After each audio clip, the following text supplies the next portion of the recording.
welcome to Costume Commentary. I'm Kate. And I'm Brit, and this is number 2 in our 3-part Stanley Kubrick series. Today we're talking about The Shining. We will be doing spoilers. Yes.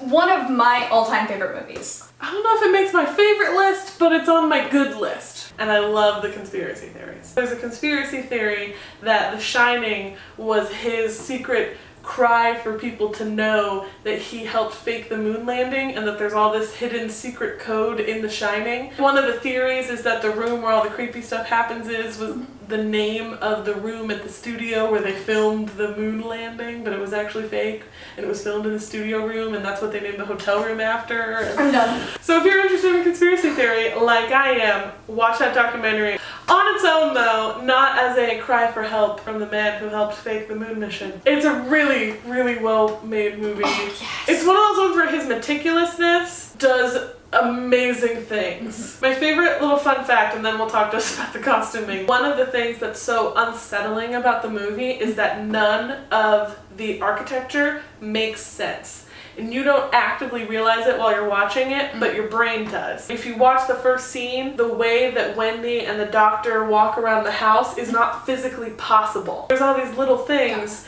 that are off-putting to your subconscious that make it even creepier, and they do that with the costume too, especially I feel like with Wendy. Wendy is my favorite character in the movie. I love her costumes throughout the whole thing. She's sort of like the guidepost for how you should feel in a given scene. She really is. They really made her costuming fit with whatever scene she's in. She sort of identifies with either a maternal role or a more childlike role, and a lot of it depends on how Jack views her in that moment. Like when he's treating her like a child, she looks like a child.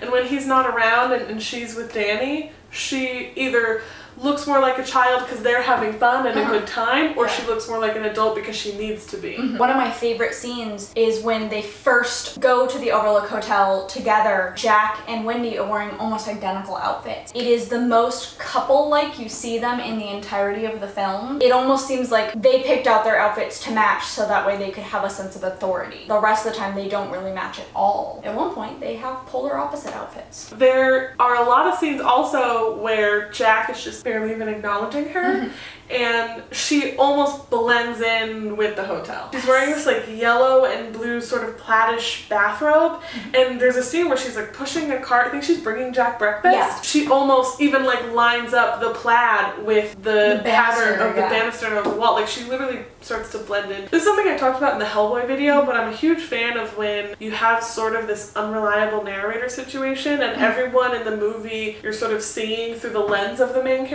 Yeah. That's definitely the case here. However Jack and later on Danny view someone, that's how they look. Yeah. So when Jack's ignoring her, she's almost unseeable. When he sees her as a child, she looks like a child. When he sees her as an equal, or at least that he wants her to look like an equal, that's when she does, and I really, really loved that. One of my favorite of Wendy's outfits is actually the outfit towards the end of the film where she is wearing a pair of brown corduroy overalls and a green plaid shirt. Jack's costuming is very mossy and earth tones throughout the entirety of the film, and then Wendy's is very bright colors and very childish, but in this one scene, she has pretty much taken over as the groundskeeper because he's just sitting there staring at his typewriter reading the same sentence over and over again.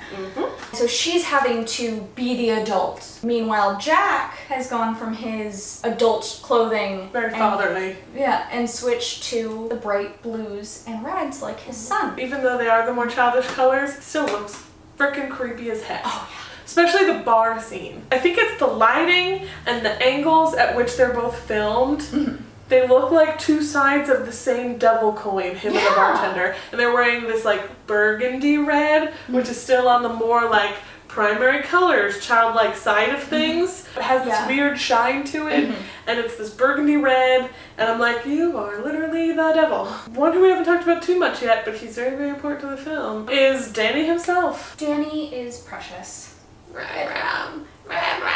Throughout the entirety of the film, he wears bright blue and bright red. There's honestly not much to say about Danny's costuming because it is very childlike and very one note. Yeah, but it does a great job of showing the innocence. And then like you notice when they look like him.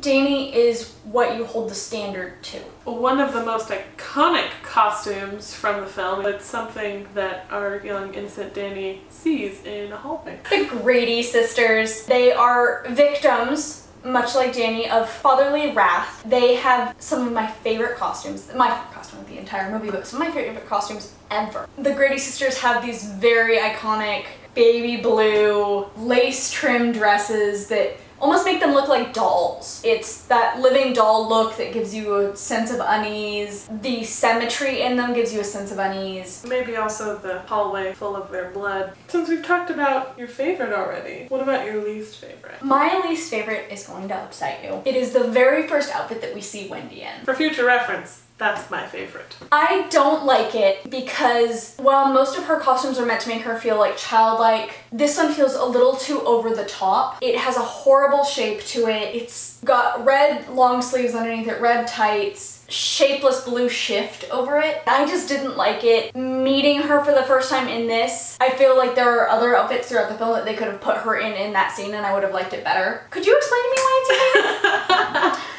Well, I love it partially because she looks ridiculous in it. I am a fan of quirky outfits. I'm a sucker for that stuff. I was like, oh, she's like the cool mom. I love her already. But then also, and I remember distinctly feeling this the first time I watched it, you sort of lose confidence in her as a mother a little bit because you see her and you're like, she looks like a teenager. Especially compared to Jack Nicholson. Yeah. She really looks like a teenager compared to him. But what I love about it is that they spend the rest of the movie proving you wrong because she's very much devoted to her son. Mm-hmm. And she is just so steadfast and determined as a mother to protect her son that when her husband starts treating them badly, like once they get to this hotel, she's like, you know what, taking charge now. And then she starts looking more adult. Yeah. And she starts being adult. She starts being like the maternal figure and just like an amazing mother to her son. Yeah. And so I kind of love that they started you out going like, okay, this lady is kind of weird. And then by the end of the movie, you're like, yeah, stab him with the knife in the face. And I also just personally liked it. I still didn't like it, but we can agree to disagree. Now, what was your least favorite? My least favorite was my least favorite because it was really effective, and that is the scene with Jack Nicholson where he's like trying to have this father-son bonding moment, and he's wearing this like blue bathrobe, and I think that's all he's wearing. He looks like a pedophile! Yeah. He looks so creepy! And it's like, you know, that's his kid, but I don't know why. I think it's just because it's Jack Nicholson playing a creepy character. It's definitely a testament to his acting ability. Even Danny responds to him in that scene like, okay, you're my dad, but you're creeping me out. It is like a fluffy bathrobe and it sort of has this sweater vibe to it, but they have, because that's the hotel in the winter. It's so cold there that like no one is going there at all. That's why they're the only people in the hotel, and yet he's wearing only a bathrobe. Yeah. So it seems really like out of place and off-putting and just gross and creepy, and I don't like it.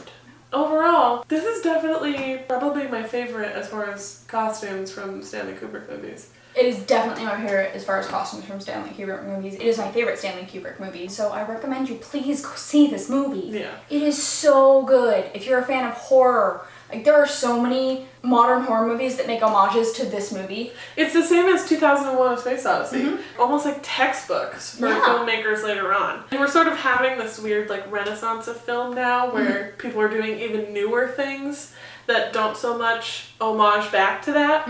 But for a good, like from when this movie came out until the last like 5 years, almost every horror movie in between took cues from this movie. And filmmaking as a whole took cues from this movie. My personal favorite of all time Stanley Kubrick movie is the one that we'll be talking about next, which is A Clockwork Orange.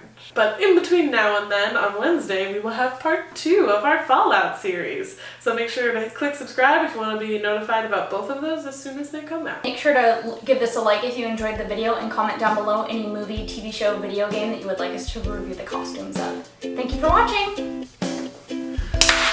We got it almost at the same time! When you had the new look, and it was after everything stopped being rationed, everyone just went nuts. Yep. That feel right around there is what you sort of get from Fallout and also right before, because the world state never really changes. Like